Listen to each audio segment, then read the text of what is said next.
Welcome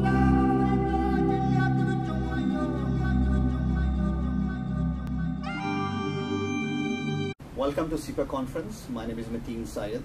I have with me Andras Boross. He's the principal with Boross Design. I hope I pronounced the name correctly. That's perfect, especially for the first time. So welcome to SIPA conference. Appreciate your time here. Again, I'm picking the same question that I've been picking up with everybody else I'm talking to with the current economic scenario. I wanted to hear from you the impact on your industry. Well, it's not helping anybody, but I'm really focused and involved with startups, and I'm advising for a few startups currently, and especially involved with Kinemo.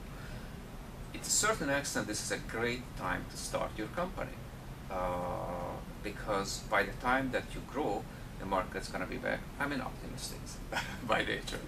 Market's going to be there, and it's going to be many more opportunities. We're talking about one of the biggest issues that IPO is history. It's one of the reasons the IPO is history, because the Sarbanes-Oxley, which costs so much that you cannot afford to go public, and they're talking about that to either change it or eliminate it or exemption for small companies. So I think that we will have a very interesting time ahead. Right now, you really have to tighten the belt and be very smart. I wanted to build on that. Where do you see the trend of mobile going towards in the next 3 years or 5 years? So, people who are either in the industry or trying to get into the industry, so they have a better understanding of, where to focus. Well, I believe that in 5 years, or maybe, it's hard to say that whether it's 5 years but 5 years plus and minus too. Many people is not going to have laptop. Many people they're not going to have desktop. They're going to have a mobile device, or you can call it whatever you want. But that's where you interact with your social networks. That's where you interact with your family. That's when you get your information, and actually you can do the work. I can see that you have a docking station where you put in your mobile, and you have a big screen and a keyboard when you are at home or at work. And on the road, you have your mobile phone. So the growth is tremendous. At the same time, you have a different markets. You have the US market, which is different. The European market is different. Japanese market different. And most people think about these three markets, but actually, the third world, the developing world, Africa, the Middle East, South America, is a tremendous opportunity because they are underserved.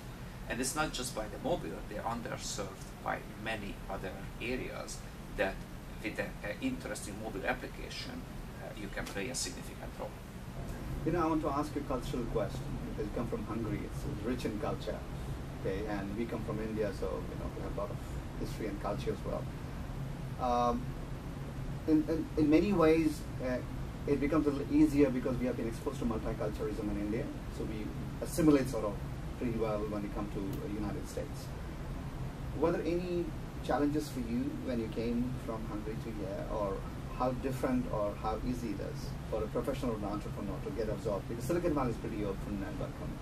Well, yes, the Silicon Valley is open, and when I left Hungary, that was the reason that I came to the Silicon Valley and not some other country, because just more opportunity here. It's really the United States and the Silicon Valley especially, that's probably a so unique place when you have so many bright people together, and not even talking about the money that comes with the venture capitalists and other investors. That if you take a look to the investments, 75% of the money, or maybe not 70, but more than half of the money is invested here in the Silicon Valley. And why is that? Because most of the idea is coming from here.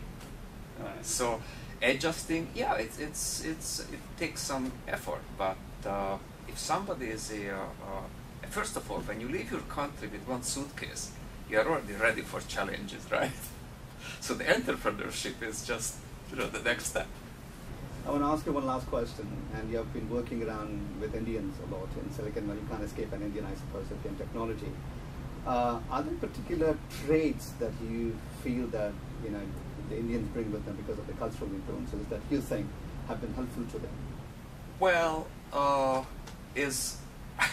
try to be politically halfway correct, is the Indians and generally the Asians, they are not as open than the American-borns. And I mean, I spent so much time here that I feel more American than European, regardless my accent.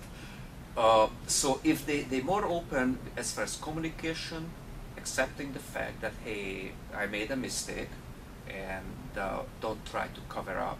I mean, I was managing many Indians and Chinese and Koreans and you name it, and that was always the issue, that I want to make sure that he openly tells me when he made a mistake, and try not to cover up, which creates even bigger problems. Okay. Anything good you liked about them? I know that. Oh, it's yes, I like very much, especially the Indians. In the last, and I love India. In the last 2 years, we went there for vacationing there, and that was just amazing how much we learned from the people, from the culture that comes from India. It's really opened my eye. Great. Thank you so much for your time. I appreciate that again. Thanks very much.